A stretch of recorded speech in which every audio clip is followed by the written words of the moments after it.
Bueno, ya tenemos en pantalla a Ana. Creo que estás silenciada.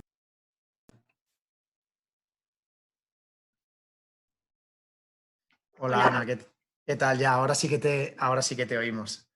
¿Qué ahora tal? sí. ¿Cómo estás? Pues Ahora, encantada, encantada de estar aquí con vosotros, aunque sea a distancia. Estaría mucho más encantada de estar allí, pero bueno, ya escucharos y escuchar a Fausto, pues nada, ya merece la pena sobradamente. muy bien, muchas gracias. La verdad es que te agradecemos mucho que aún así en estas circunstancias nos acompañes. Y nada, te presento brevemente, ¿vale? Y comenzamos. Ana Carratalá, bueno, es directora del Centro San Rafael de Alicante y de la Fundación San Francisco de Borja. Y nuestra relación con ella y con su entidad viene también impulsada, bueno, aparte de por temas de calidad que nos han tenido también en algún momento Que nos eh, tendrán y que nos tendrán. interconectados y que nos tendrán, pero por la preocupación que en los últimos años hemos tenido con el tema de la ética, ¿no? Y desde nuestra organización, las reflexiones éticas, la elaboración del código de ética y, bueno, todas las cuestiones, la creación de un comité de ética que hemos desarrollado en los últimos años en Autismo Sevilla, que bueno, que más que certezas nos han generado siempre más incertidumbres, pero sí que es verdad que nos ha hecho abordar cuestiones que nos preocupaban a todos los profesionales mucho y demás. Y en ese trabajo y en ese avance, pues lógicamente Ana Carratala para nuestra entidad ha sido un referente y ha sido presidenta del Comité de Ética de Plena Inclusión y bueno, su trabajo en ética en toda y su trayectoria es incuestionable y para nosotros ha sido también una inspiración y una fuente de aprendizaje que queremos que siga siendo y que podamos compartir estas cuestiones relacionadas con la ética. Así que nada, Ana, gracias y te dejo que... Muy bien.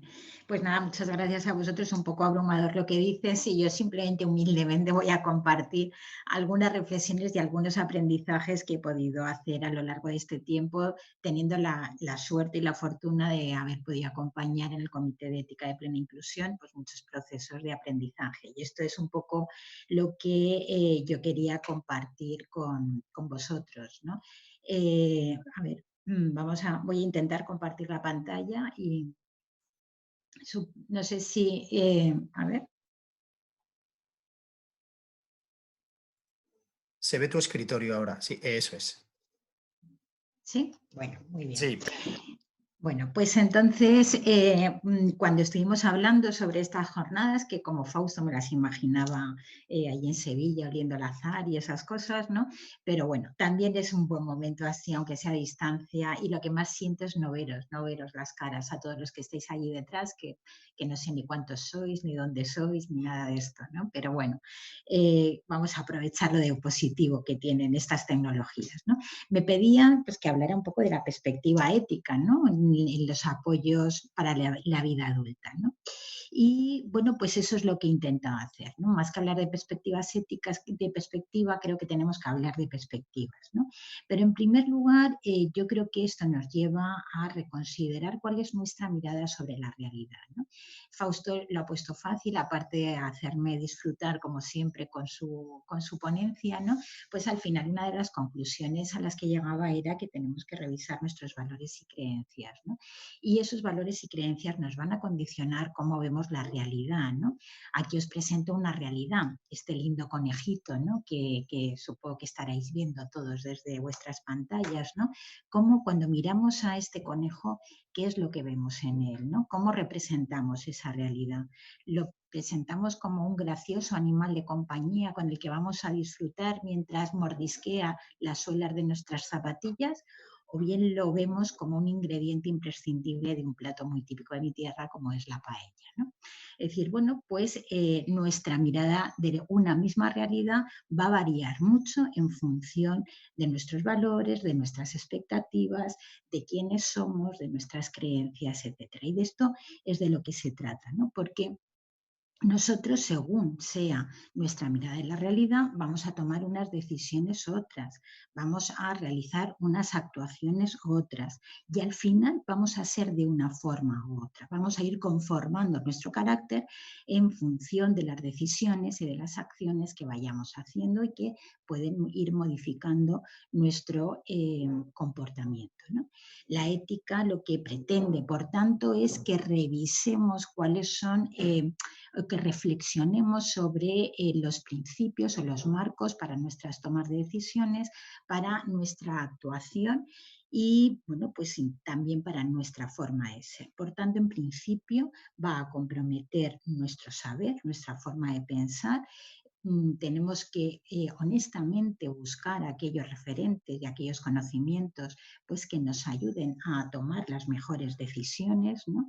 También va a impactar en nuestra forma de hacer y esto va a tener mucho que ver con nuestra práctica profesional, pero como decíamos, también nos va a ir conformando nuestro carácter, nuestra forma de ser porque no da igual ser de una manera que de otra, ¿no? Entenderme, o sea, todo el mundo es válido igualmente, ¿no? Pero hay determinados rasgos de nuestro carácter que también abordaremos, pues que van a ser en sí mismo apoyos para las personas con las que estamos comprometidos y a las que vamos a acompañar también en su vida. Bien, por tanto, vamos a hablar de perspectiva ética, ¿no? Y lo primero, como decía, casi que más de perspectiva ética. Pero esto, ¿qué quiere decir? Pues la perspectiva ética es una forma de ver la realidad, ¿no? Nos va a llevar una forma distinta, bueno, distinta, por lo menos consciente de ver la realidad, ¿no?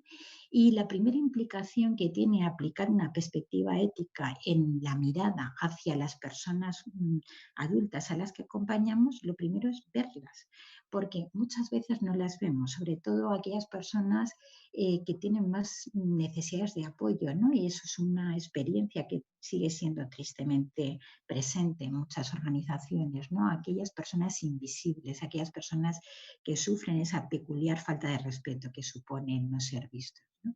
Lo primero desde la perspectiva ética es verlas, ver a cada persona, pero además verlas y reconocerlas como sujetos únicos, como sujetos diferentes a los demás, ¿no? No como esos miembros de un colectivo anónimo que llamamos de discapacitados, de autistas o de lo que sea, sino en toda su individualidad, ¿no? Con una diferencia que nos enriquece y además los vemos no aisladamente, sino los vemos interconectados en su red de conexiones, de relaciones significativas y en el contexto al que pertenece, la comunidad a la que pertenece, de la que nunca deberían haber salido. Bien, pues cuando hablamos de planteamientos éticos, el punto de partida, como no puede ser de otra manera, debe ser la dignidad de la persona. El reconocimiento de esa dignidad de cada hombre, de cada mujer en concreto, ¿no? Porque sabemos que todo ser humano vivo, por encima de cualquier circunstancia externa o personal que acompañe su vida, es persona y posee dignidad, lo que llamamos dignidad es intrínseca. Y que por el hecho de ser persona y tener dignidad, todo ser humano debe ser tratado como un fin en sí mismo, con igual consideración y respeto que otro ser humano. Este es el principio del que partimos, sobre el que sin él no podríamos hacer ninguna otra cosa. Si no nos reconocemos como sujetos de igual dignidad, huelga que sigamos hablando de perspectiva ética, ni siquiera de apoyo adecuado a las personas con alguna necesidad de apoyo, ¿no? ¿Cómo se construye esa dignidad, ¿no? Nosotros somos conscientes de nuestra dignidad porque lo hacemos en interacción con otros, ¿no? La conciencia o la conciencia de la propia dignidad o la autoestima moral no la construimos solo desde el autoconocimiento, sino que requiere un adecuado reconocimiento por parte de los demás, ya que construimos nuestra identidad por cómo somos reconocidos individual y colectivamente por nosotros. No basta con que nosotros nos miremos delante de un espejo y digamos, oye, pues esto que tenemos es muy positivo o en esto tendría que mejorar, sino que sin duda impacta más en nosotros cómo somos reconocidos por los demás, ¿no? Tenemos que tener en cuenta que cuanto más vulnerable es la persona, mayor es la influencia del heterorreconocimiento, de cómo son reconocidos, cómo somos reconocidos por los demás. Y hay que tener cuidado porque un mal reconocimiento es una forma de opresión que se interioriza, que no hace falta la presencia del opresor para que uno se sienta oprimido. Si recordáis pues esas situaciones en la escuela en que algún niño inquieto es empezado a reconocer como el malo, como el gamberro, pues finalmente interioriza, hace suya ese reconocimiento de, que le proyectan las demás personas y acaba siendo el gamberro en su vida de infancia y cuesta salir de ese mal reconocimiento, ¿no? Aunque ya nadie le esté diciendo que es un gamberro. Por eso es muy importante y eso lo tenemos que tener muy presente en nuestra relación de apoyo con las personas a las que acompañamos, darnos cuenta de si la persona sufre o es víctima del impacto de ese mal reconocimiento, porque en ese caso habrá que ofrecer apoyos y acompañamientos que le ayuden a restaurar esa identidad herida y a fortalecer sus posibilidades de reaccionar positivamente y de resistencia ante malos reconocimientos. Esto yo no sé si es vuestra experiencia, creo que sí, ¿no? Las personas que trabajamos con personas con discapacidad intelectual o de desarrollo es muy frecuente que reciban un mal reconocimiento, un reconocimiento que daña su autoestima, un reconocimiento que les deja inermes de cara a plantearse proyectos de vida buena, de vida plena.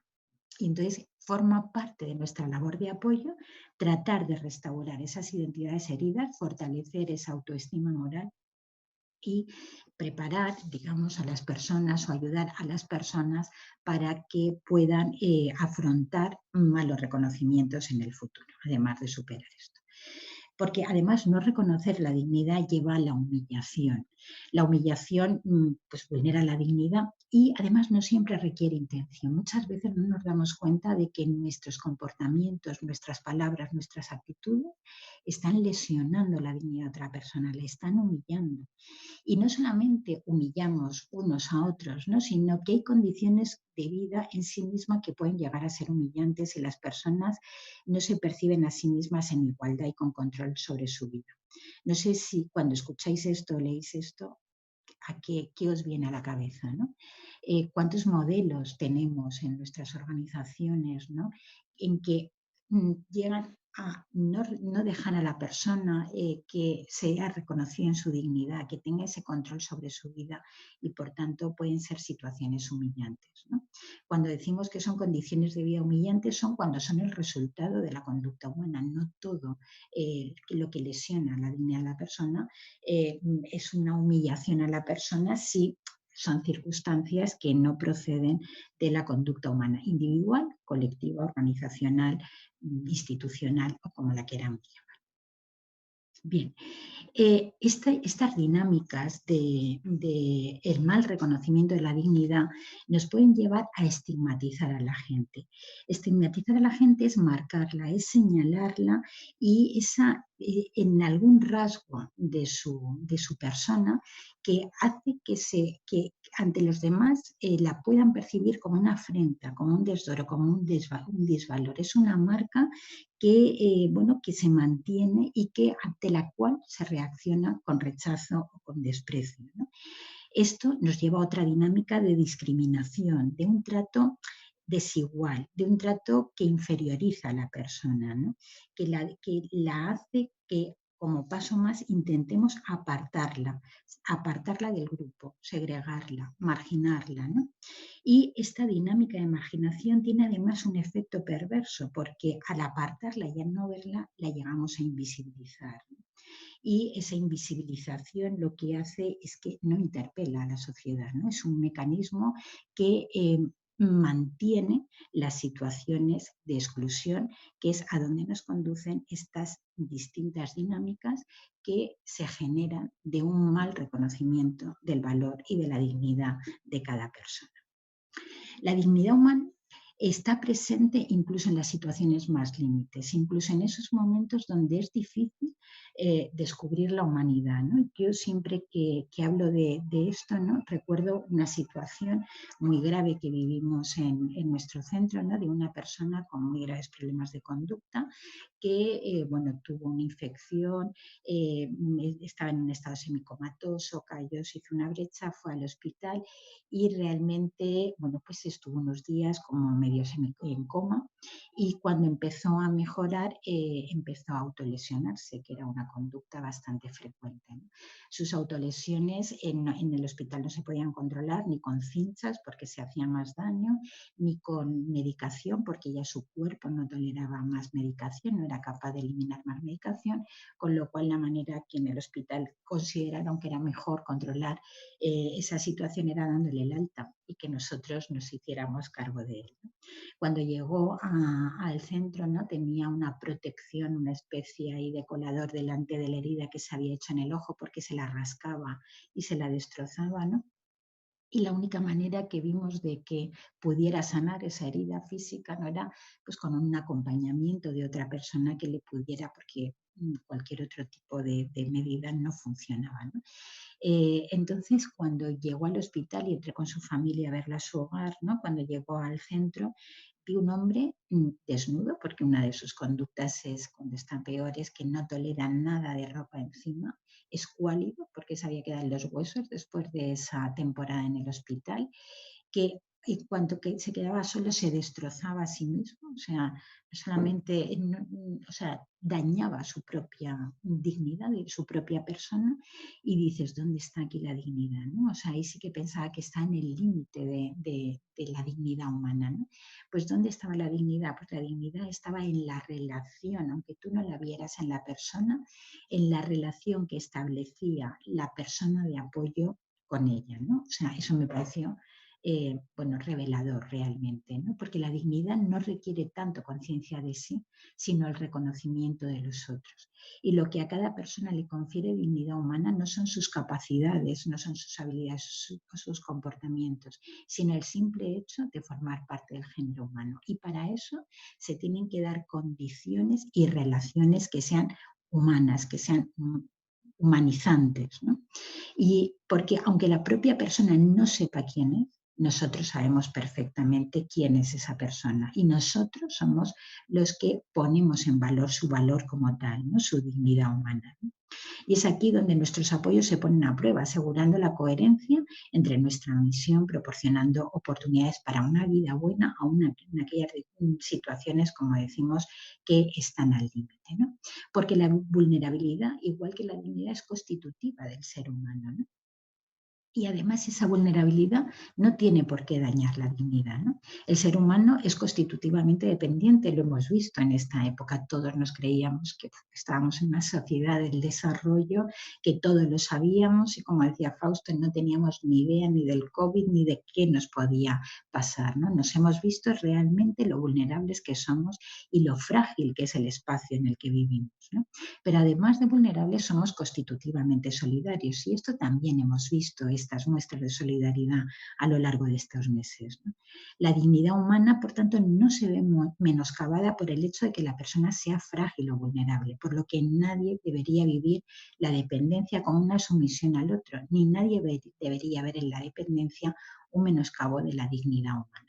A pesar de que nos hayamos sentido frágiles, de que confinados, de que hayan sido situaciones realmente duras y para unas personas mucho más que otras, aún en esas situaciones más extremas, la dignidad está presente y debe ser reconocida. La dignidad se vincula en la relación con las personas, ¿no? No solamente el respeto se juega en el ámbito jurídico, ¿no? Que lo que llamamos dignidad extrínseca, que se traduce en los derechos de las personas, ¿no? Sino que se pone en juego sobre todo en el vínculo, en el compromiso con cada persona que nos tiene que llevar a buscar su bien, ¿no? Esto es lo que nos interesa en este espacio, ¿no? De acompañar a las personas en su vida adulta, a las personas con discapacidad del desarrollo en su vida adulta. Y aquí hay 4 claves que me parecen importantísimas, ¿no? Ese acompañamiento tiene que ser reconociendo la alteridad. El otro es el otro, no soy yo. Incluso con la mejor intención de que la persona participe en sus proyectos personales, muchas veces proyectamos sobre ellos nuestra propia concepción del bien y tenemos que liberarnos de esa propia concepción de la realidad o del bien para descubrir cuál es su concepción del bien, porque el otro es el otro y no soy yo. Siempre respetando la autonomía, nada para la persona sin la persona, reconociendo sus capacidades, porque aun en el límite de determinadas situaciones, todos dan y todos reciben. Y si no hacemos ese reconocimiento de que en nuestra relación de acompañamiento también recibimos, las cosas no funcionan. Si solo creemos que somos nosotros los que damos, las cosas no funcionan. Y por tanto tenemos que apoyar desde la solidaridad y el reconocimiento de nuestras iguales dignidades para que la persona pueda superar los obstáculos que le impidan disfrutar de una vida buena o de una inclusión plena. Reconocer la dignidad implica cambiar el modelo, ¿no? El aquí vas a estar bien, en nuestros servicios es donde tienes que estar, al donde te gustaría vivir o estar, ¿no? Del yo sé lo que te conviene, a qué quieres y cómo quieres vivir. Realmente quiero escuchar lo que a ti te interesa. Desde poner el control en la gestión a tener la persona como eje de esa gestión, de los programas de centro a los planes personales o a los proyectos vitales, de priorizar la salud, que si bien hemos visto que es muy importante, no olvidar que en el centro de todos los procesos de salud está la persona con su dignidad, del estar solos a la amistad, de la institución al hogar y, por supuesto, de la segregación a la inclusión. Reconocer al otro como un ser de dignidad contribuye a tres cuestiones importantes, ¿no? La primera cuestión son tres enfoques éticos, ¿no? Tres perspectivas de la ética que nos van a ayudar a ofrecer apoyos. El primero es el de la felicidad, la perspectiva teleológica, como veremos. Que la persona se entienda como sujeto de estima y como sujeto de dignidad le hace sentir merecedor de horizontes de felicidad, de vida plena. Yo no sé cuál ha sido vuestra experiencia, la nuestra es que cuando empezamos a trabajar los enfoques de PCP lo que veíamos es que las personas no tenían aspiraciones de una vida mejor. O sea, eran muy pobres sus aspiraciones. Muchas de ellas veíamos que lo primero que teníamos que hacer era buscar estrategias para fortalecer esa autoestima, porque si uno no se siente merecedor de una vida buena, no va a desarrollar un proyecto de vida buena. La siguiente cuestión es la de justicia, ¿no? Ese reconocimiento de la dignidad, como decíamos, sienta las bases de los derechos de cada individuo y, bueno, partiendo de los derechos más fundamentales, que son los derechos humanos. Y la tercera cuestión es la de la compasión, que la persona con discapacidad intelectual impacte en quien puede ofrecerle apoyo y de una manera que le mueva a la compasión, que ahora veremos. Decíamos que uno de los primeros enfoques es el enfoque teleológico. Ese enfoque teleológico lo que nos lleva es a pensar que la ética, a lo primero que nos remite es a la aspiración de todo ser humano a tener una vida feliz, una vida plena. Y esa es esa dimensión teleológica de la ética, ¿no? Que por supuesto afecta e impacta en la vida de las personas con discapacidad y también de los seres más cercanos con los que construye sus proyectos de felicidad. Como decíamos, el plantearse horizontes de vida plena implica estima de sí, porque te sientes merecedor de ser feliz, ¿no? Implica pluralidad de proyectos, es decir, no cada uno entendemos la felicidad de una manera, cada uno queremos disfrutar de la vida buena de una manera, no es uno mejor que otro, ¿no? Son proyectos de vida realizada, de vida buena, que pueden ser diversos y plurales, ¿no? Y hemos de respetarlos. Está del lado del deseo, no del deber. O sea, nadie nos impone ser felices, no es algo que anhelamos porque es bueno para nosotros, porque lo estimo bueno para mi persona. Y esto nos ofrece un horizonte de los apoyos que ofrecemos, ¿no? Es decir, cuando estamos hablando de proyectos de felicidad, cuando estamos hablando de planificación centrada en la persona, de proyectos vitales, estamos hablando de esto, de los proyectos de felicidad y de vida plena a las que toda persona aspira. Por tanto, ¿qué nos gustaría en la vida? Pues lo que nos gustaría es ser feliz, no ser perfectos, ¿no? Y muchas veces nos esforzamos por corregir situaciones que queremos hacer perfectas sin pensar que eso no aporta felicidad a las personas, ¿no? Y la felicidad, como os digo, no es perfección, sino es plenitud, es tener la posibilidad de vivir plenamente la vida, ¿no? Y esa vida plena se construye a lo largo de toda la trayectoria vital de cada persona, en la que vamos encadenando experiencias que hacen de nuestra existencia una vida enriquecida, deseada y que construimos con otros, en una red de relaciones significativas en las que, como hemos dicho, todos damos y todos recibimos, en esa búsqueda de lo que consideramos felicidad o vida realizada. Algunas de las estrategias que tenemos y de las herramientas que utilizamos para encontrar esos significados profundos de lo que significa vida buena para las personas son la planificación centrada en la persona, entre otras. Como nos dice Javier Tamaril, la calidad de vida está menos determinada por lo que tú tienes que por lo que tú decides hacer con lo que tienes, ¿no? Es decir, ante esta época de confinamiento en la que yo creo que las emociones, como planteaba Fausto, han sido diversas, ¿no? Bueno, pues creo que hemos podido algunas personas hacer ese proceso de decir, bueno, estamos en una situación de confinamiento, esto me puede llevar a amargarme toda la vida, o voy a ver qué hago con esta situación de confinamiento, pues para que forme parte también de mi proyecto de vida, aunque no es lo que yo desearía inicialmente, ¿no? Hay algunas cuestiones fundamentales para esto, y ya lo ha dicho Fausto, ¿no? Tener control y ser protagonista de la propia vida, ¿no? Ser autodeterminado. Pero para eso también tenemos que tener oportunidades, ¿no? Oportunidades para desarrollar el proyecto de vida plena, oportunidades que se han visto truncadas en estos meses, pero también hemos aprendido a valorar y a descubrir otras oportunidades que podían estar formando parte de nuestro proyecto. Y sobre todo, a lo mejor hemos tocado o aprovechado esta otra pata, ¿no? Que es la de transformar rutinas en rituales, dotando la vida de servicio. Hemos tenido más tiempo, algunos más que otros, ¿no? Pero hemos tenido tiempo de vivir a otro ritmo, como decía Fausto. Hemos podido disfrutar a lo mejor de la cena en la familia, ¿no? Pues que muchas veces podía ser un tema de trámite y luego sigo con mis cosas o quedo con mis amigos o me voy, y a lo mejor era una de las pocas experiencias que teníamos para sacarnos de nuestra dinámica, de nuestro teletrabajo o tal, ¿no? Hemos disfrutado de la vida de otra manera, ¿no? Hemos sido capaces de darnos cuenta de que hay muchas cosas que hacemos en la vida que las podemos dotar de sentido. Esto es muy importante en el apoyo y acompañamiento a las personas, ¿no? Es decir, nosotros en los hogares donde están las personas de la residencia, las viviendas, es difícil saber lo que ha pasado porque una de las cosas que hemos hecho ha sido protegerlas de la intromisión externa, ¿no? Pero sin duda las personas han podido disfrutar o vivir este tiempo mejor si aquellas cosas que se hacían de manera rutinaria pues se han convertido en momentos esperados, ¿no? Una simple ducha puede ser un momento pues que la persona hasta tema, ¿no?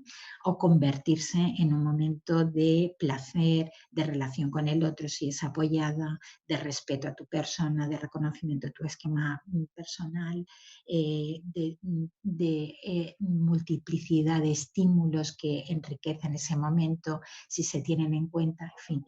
La vida puede tomar sentido, dejar de ser una rutina detrás de otra para que esas rutinas se conviertan en rituales de sentido.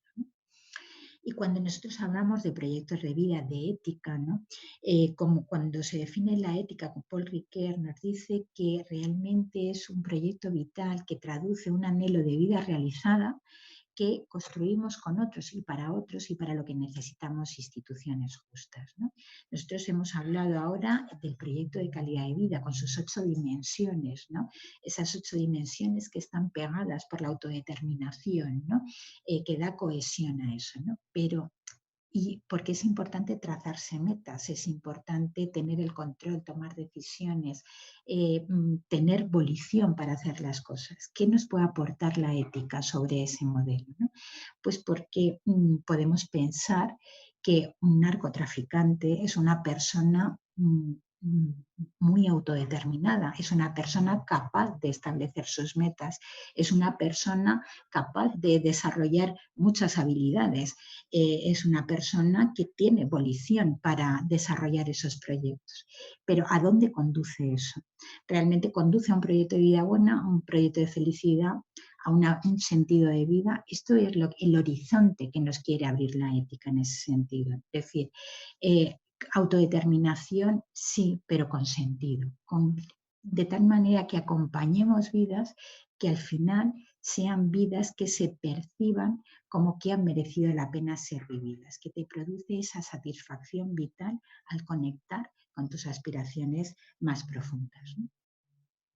Bien, este sería el enfoque teleológico, el que se impone sobre cualquier otro enfoque, a pesar de que muchas veces estamos cuando hablamos de ética, el primer enfoque que nos viene es el deontológico, el de las normas, el de que ahora pues tenemos que cumplir este código ético, el que ahora tenemos, y este es importante también, ¿no? Esta perspectiva deontológica que nos remite a principios universales que deben ser respetados por todos para hacer posible la realización de vida buena, centrándonos en los deberes de convivencia, ¿no? En esas nuevas normas de convivencia que han cambiado ahora, pero hay normas que son universales y se nos muestra como un deber, ¿no? ¿Cuáles son las implicaciones de este modelo?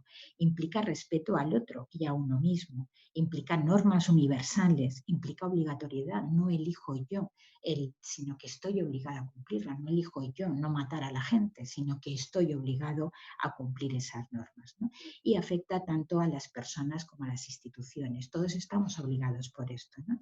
Pero como nos remite a principios de justicia, ¿no? También en nuestra práctica, en las organizaciones que acompañan vidas adultas, ¿no? Personas en su etapa adulta, pues tenemos que, como dice de la Cortina, tomar conciencia de que la justicia es una obligación de nuestra institución y de nuestra sociedad, y muchas veces la atribuimos solamente a las grandes instituciones, a las instituciones públicas, pero también en el ámbito de lo privado estamos obligados por este enfoque, ¿no?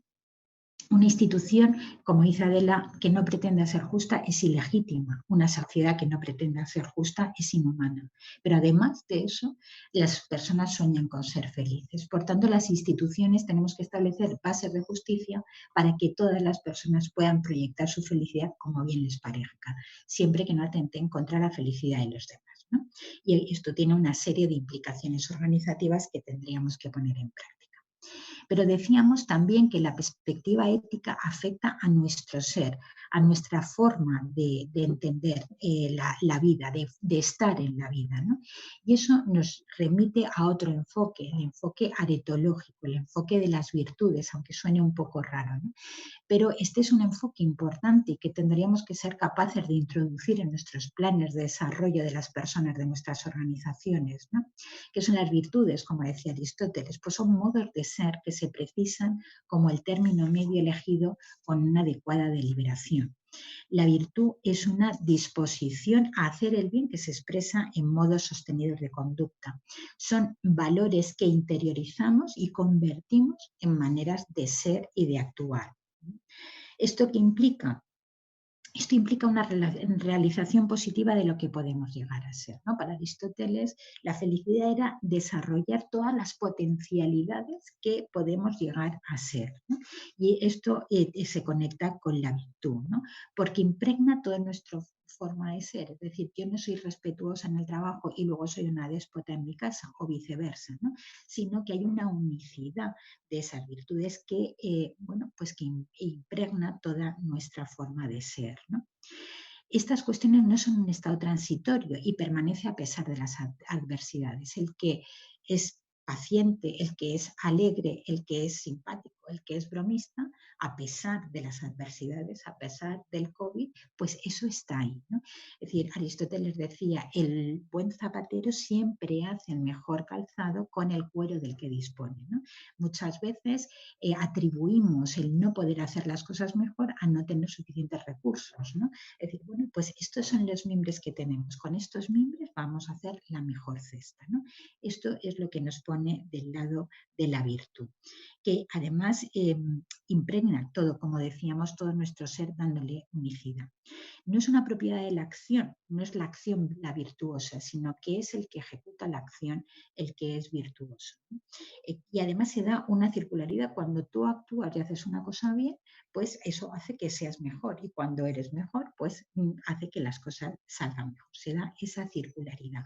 El lenguaje en ética a veces nos parece un poco rechazable porque bueno, lo atribuimos o sea, a algunas apropiaciones indebidas de estos términos, ¿no? Pero como veis, y si vamos al fondo de la cuestión, esto es realmente transformador para todos, ¿no? Y esos horizontes de vida realizada desde el punto de vista moral también hay que reconocerlos en las personas con discapacidad intelectual o del desarrollo a las que acompañamos.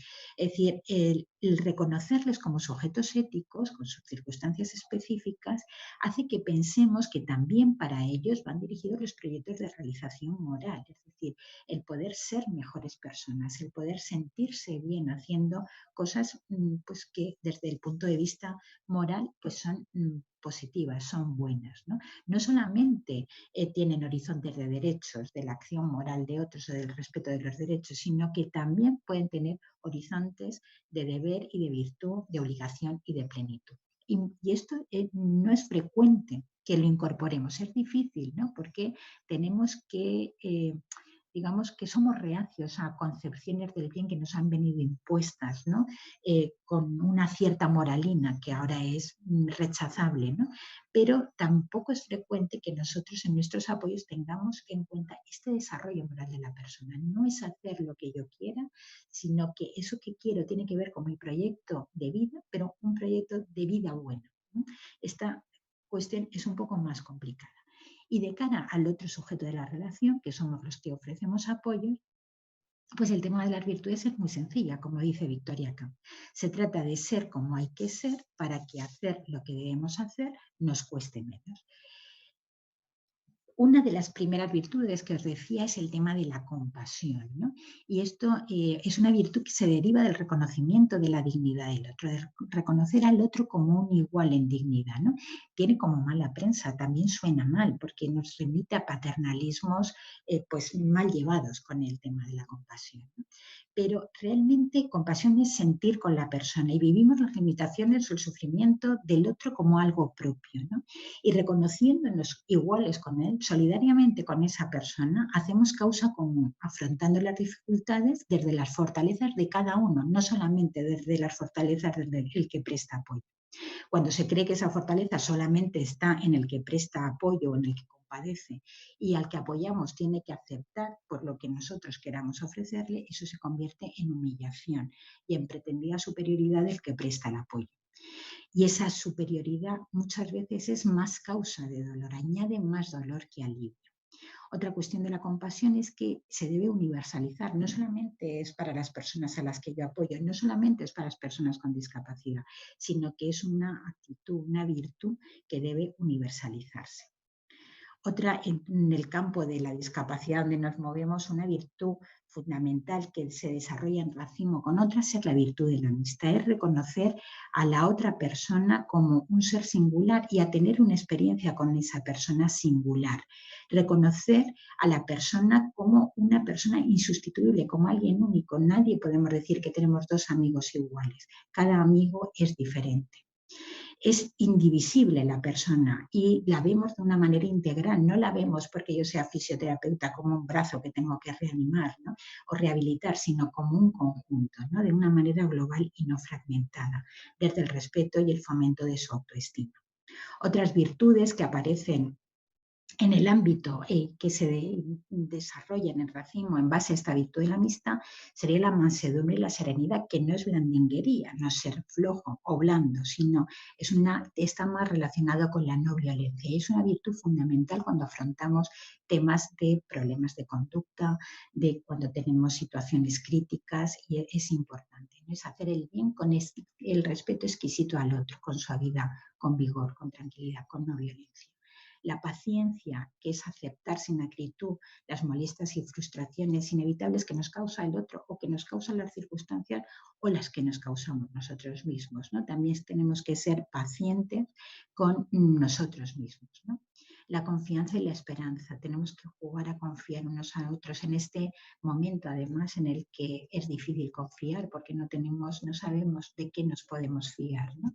Pero en la relación con las personas tenemos que generar un clima de confianza, ¿no? Que posibilita esa relación horizontal, ¿no? Y además abrir sentidos de esperanza, sentido de futuro. Si no tenemos esperanza, y no, o sea, la esperanza nos lleva a esperar el futuro con ilusión, con alegría, con fuerza.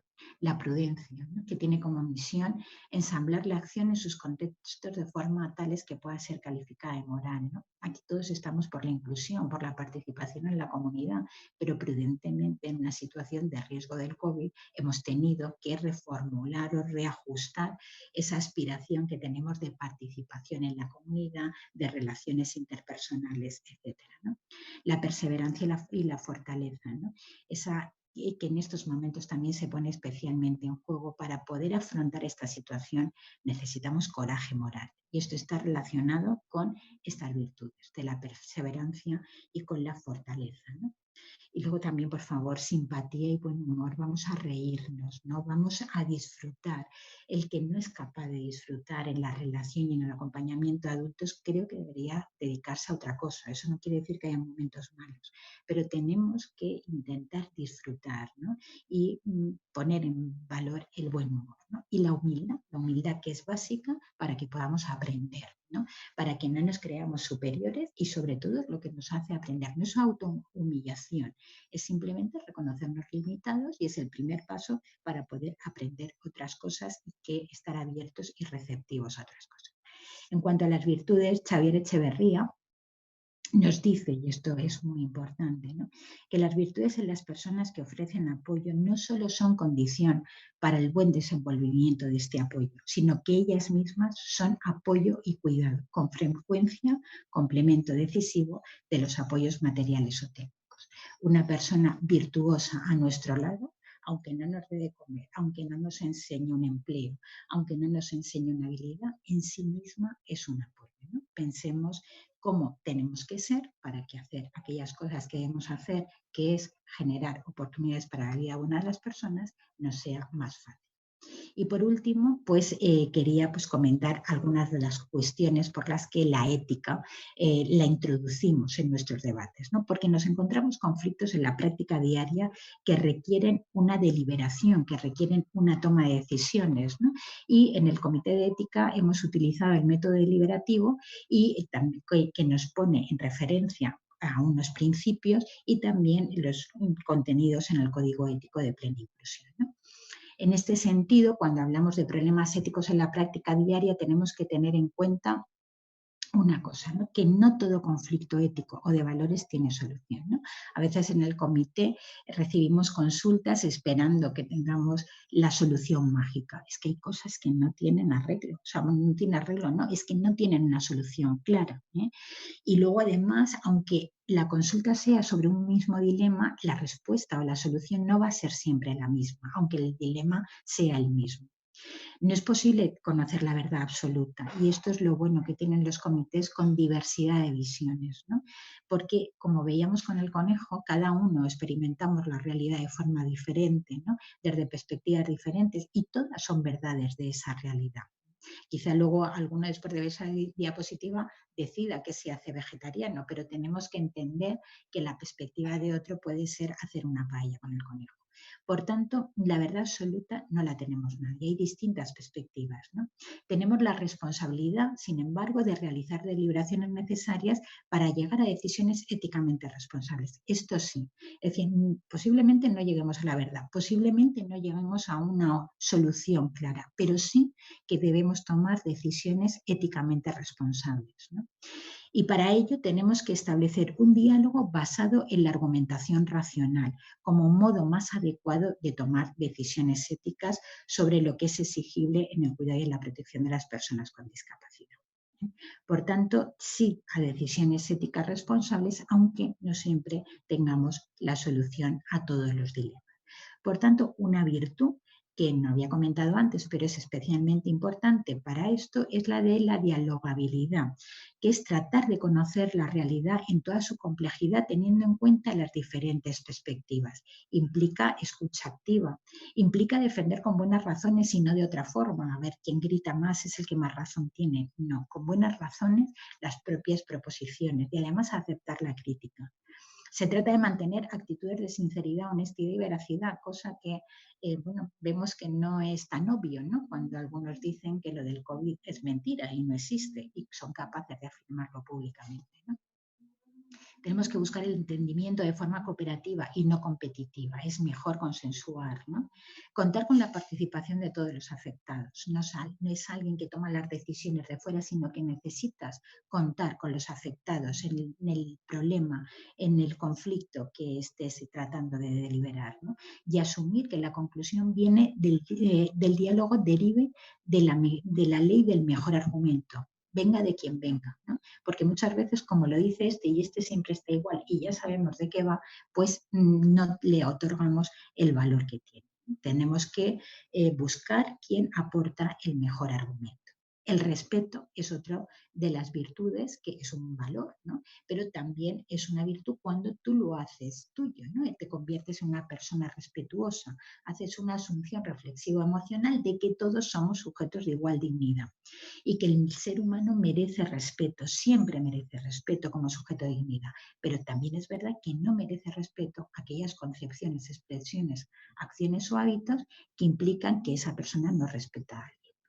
Dicho crudamente, un terrorista como persona merece respeto, pero no merece respeto aquella acción que atenta contra otra persona.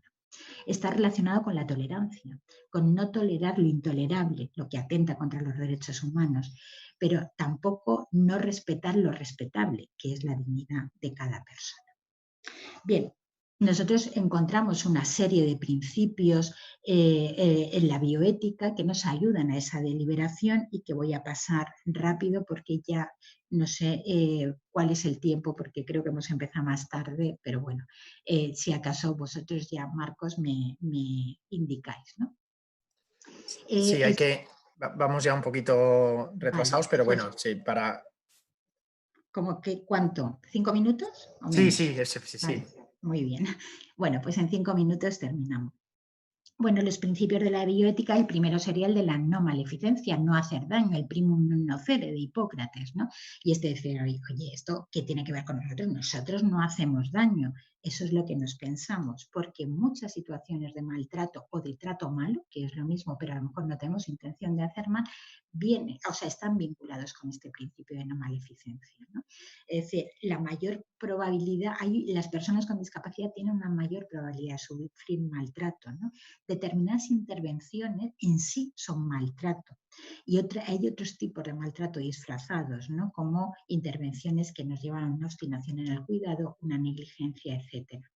Todo lo que percibe la persona como daño no, es maltrato, no todo, porque cuando nosotros nos ponen una multa nos puede venir muy mal y lo percibimos como un daño, pero a lo mejor no es un maltrato.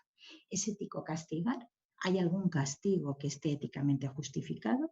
Bueno, pues son preguntas que tenemos que afrontar en esa práctica diaria. Otro de los principios fundamentales es el principio de la autonomía, reconocer que cada persona tiene derecho a decidir y realizar libremente su propia concepción del bien, ¿no? En este sentido, tenemos que intentar, lo primero, detectar el máximo grado de autonomía posible de la persona para tomar decisiones y respetarlo. Además, hay que potenciarlo. Además, la autonomía que tiene hoy la persona puede ser una y la autonomía que tenga en un futuro puede cambiar, puede mejorar si conseguimos potenciarla y fomentarla. No siempre podemos ser libres, pero hay actos significativos en la vida de la gente que tenemos que respetar, ¿no? Y también tenemos que vincular la autonomía con la autenticidad, como os decía, con esa perspectiva de vida realizada que reconoce la identidad de cada persona, ¿no? Lo que está llamado a ser y que refleja su identidad narrativa. El otro principio es la acción benefactora, que se trata de hacer el bien empáticamente, desde la horizontalidad, desde el respeto de la autonomía del otro, cuidando esa relación que supone corporalidad, que supone comunicación y sabiendo que el horizonte, el límite de la acción benefactora va a ser la autonomía de la persona. Por tanto, esa acción benefactora va a tener dos perspectivas: procurar la vida plena y feliz de la persona y la construcción de su voluntad autónoma.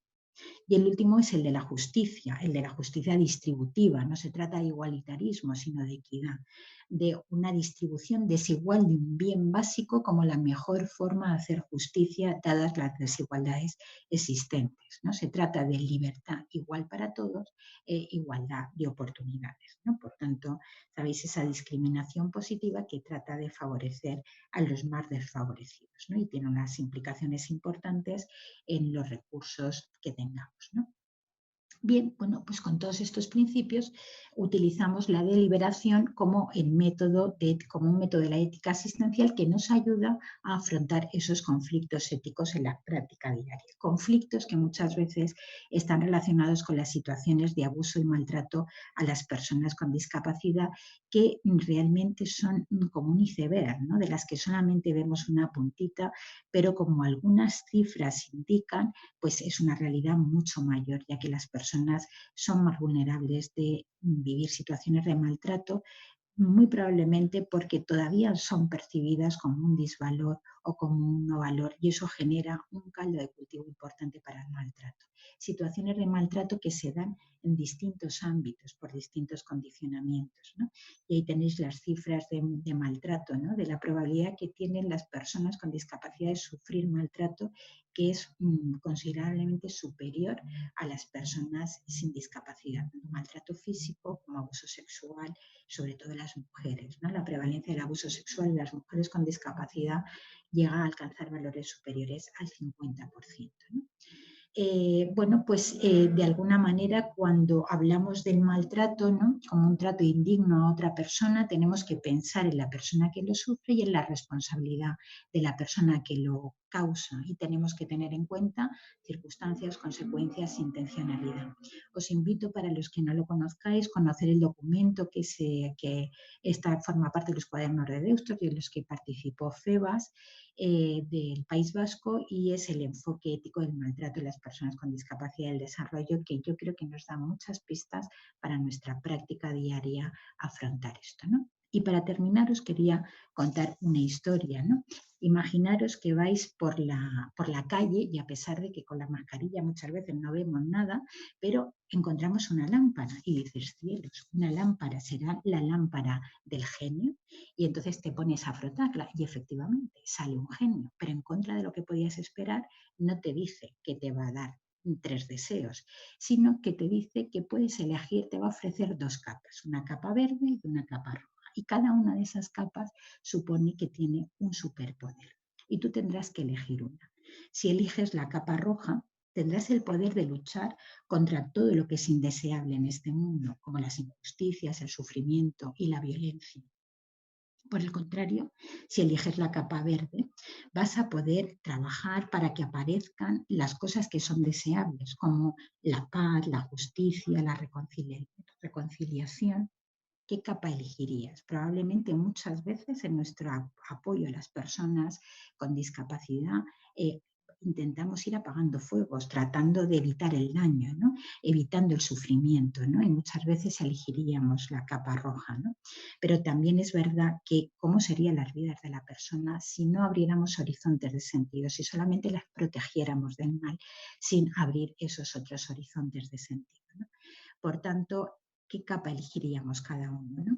No hemos de olvidar que la mejor manera de evitar el daño, de evitar el dolor, de evitar el maltrato, es fomentar el buen trato. Un buen trato que, en negativo, sería ser respetuoso en todo momento, no caer en discriminaciones, rechazar el castigo, no dañar a la persona, denunciar tratos malos o vejatorios, no violentar, no intimidar, proteger del sufrimiento. Pero también el buen trato en positivo sería ofrecer oportunidades para la libertad y la autonomía, ofrecer apoyos y recursos. Para ello, crear climas adecuados para la vivencia de la afectividad, para fomentar la autoestima, el reconocimiento social, la calidad de vida, la vida plena, y alienta la inclusión y promueve los valores éticos. Bueno, pues hasta aquí lo que quería compartir con vosotros, y pues muchísimas gracias por estar ahí al otro lado de la pantalla. Ana, muchísimas gracias por tu aportación. Creo que ha sido un planteamiento espectacular y bueno, hay muchas intervenciones que nos piden que si podías compartir la presentación, que les ha encantado, que les pareció una herramienta fabulosa para poder trasladar a sus organizaciones como un punto de partida en ética, porque has hecho un repaso, yo creo, bueno, muy detallado y muy amplio que sin duda nos ha hecho reflexionar mucho a todos, probablemente pensando en nuestro día a día. Y ha Por sido supuesto. muy interesante. Gracias por el esfuerzo, Ana. Muy bien. Bueno, hay muchas preguntas. Está claro que preguntar en un chat es más fácil que levantar la mano en una audiencia y eso anima a la gente también a compartir. No las podemos hacer todas porque vamos con un poquito de retraso. Voy a intentar hacer algunas y fusionar algunas. Preguntan algunos compañeros sobre el tema de las virtudes, ¿no? Dicen, si es algo inherente a la persona, ¿cómo podemos fomentarlas o cómo podemos de alguna manera impulsarlas en nuestros equipos? Y también cómo podemos seleccionar a la gente en base a las virtudes, ¿no? Si es algo tan importante para nuestros equipos. Ujú. Hombre, yo creo que una de las cosas, esto es muy difícil, ¿no? Porque no es una habilidad concreta que tienes que aprender, ¿no? Pero yo creo que tiene que formar parte de los planes de formación, ¿no? Y que no es aprenderlo, sino que reflexionarlo, es interiorizarlo, ¿no? Incluso, bueno, intentar poner en valor entre todos y construir de manera compartida cuáles son aquellas virtudes, ¿no? Que son más importantes en la atención, ¿no? Y eso requiere una reflexión continua, o sea, yo no tengo una fórmula mágica, ¿no? También es verdad que tenemos para detectar en una entrevista de selección de personal, pues quiénes son las personas realmente con las virtudes necesarias para el acompañamiento, tampoco es tan fácil, pero lo primero es tenerlo en la cabeza, saber que eso es lo que queremos, no, no dejarnos deslumbrar por los currículums espectaculares, que el conocimiento es muy necesario, ¿no? Sino también por aquellos procesos de acompañamiento, intentar introducir preguntas en nuestros, pues eso, en nuestros sistemas de selección y de formación, pues que contribuyan a desarrollar esas virtudes. Siempre que la gente lo tiene que ver como algo bueno para la persona, para la propia Ah, persona. hay una pregunta, bueno, también es larga de contestar, pero bueno, si puedes dar alguna respuesta breve. ¿Cuál ha sido el recorrido y la forma en la que habéis implantado el trabajo en ética en vuestra entidad? ¿Podría resumirnos brevemente cómo hacer una implantación en una entidad? Bueno, nosotros realmente lo que sí que hemos intentado es que o sea, que todos los años tuviéramos espacios de reflexión, de formación en temas de ética, ¿no? Eso por un lado. Pero yo creo que lo más interesante es transversalizar la ética, ¿no? Es decir, que la toma de decisiones se haga en función a determinados parámetros. Es verdad que por mi vinculación con el comité de ética nos hemos apoyado mucho en el comité de ética, ¿no? Lo hemos tenido cercano y con muchas cosas pues hemos trasladado, digamos, nuestras cuestiones al Comité de Ética de Plena Inclusión para que nos ayudara a la deliberación, ¿no? Pero implantar la deliberación y utilizar los referentes de valores éticos para la toma de decisiones, pues es algo que debemos ir introduciendo en la práctica cotidiana de nuestras reuniones, de nuestras discusiones. Bueno, pues ha sido algunas de las estrategias. No me alargo más. Vale, gracias, es suficiente. Está un poco relacionado con eso, hay varias preguntas un poco concretas. Dice, ¿cómo poder aterrizar de forma transversal en la organización el valor de la dignidad en conductas y en indicadores también que podamos medir o que podamos calibrar dentro de las organizaciones que en realidad la dignidad se expresa de Sí. forma... Bueno, pues bueno, es un poco, yo creo que eso lo que es muy interesante, que os diría yo, que es un camino a recorrer juntos, ¿no? Es decir, desde luego hay prácticas que inciden en eso. Por ejemplo, todos los enfoques centrados en la persona parten de ese reconocimiento de la dignidad, ¿no? Y la cuestión es que es difícil poner indicadores, que siempre estamos pensando en indicadores cuantitativos, cómo medimos esto, ¿no? Pero sinceramente no tenemos descritos unos indicadores para eso y me parece que podría ser un buen trabajo que podríamos construir conjuntamente. Bueno, pues encantadísimos de poder hacerlo con la complejidad que tiene, porque es una oportunidad para aprender de vuestro Sí, lado, porque así que normalmente los vemos en negativo, no en claro, positivo. Es cuando efectivamente. se atenta contra la dignidad, ahí sí que hay indicadores, pero no tanto cuando se respeta la dignidad. Y habría que hacer una transformación en positivo de esos indicadores. Bueno, Está muy vinculado con los derechos también, ¿no? Y entonces, bueno, pues ahí sí podríamos. trabajo. Ha sido una presentación muy didáctica. Bueno, tienes aquí todos los comentarios que puedes leer tú directamente en el chat, pero bueno, agradecimiento por tu claridad y por el enfoque tan, tan integral que has dado de todos los aspectos de derechos y ética.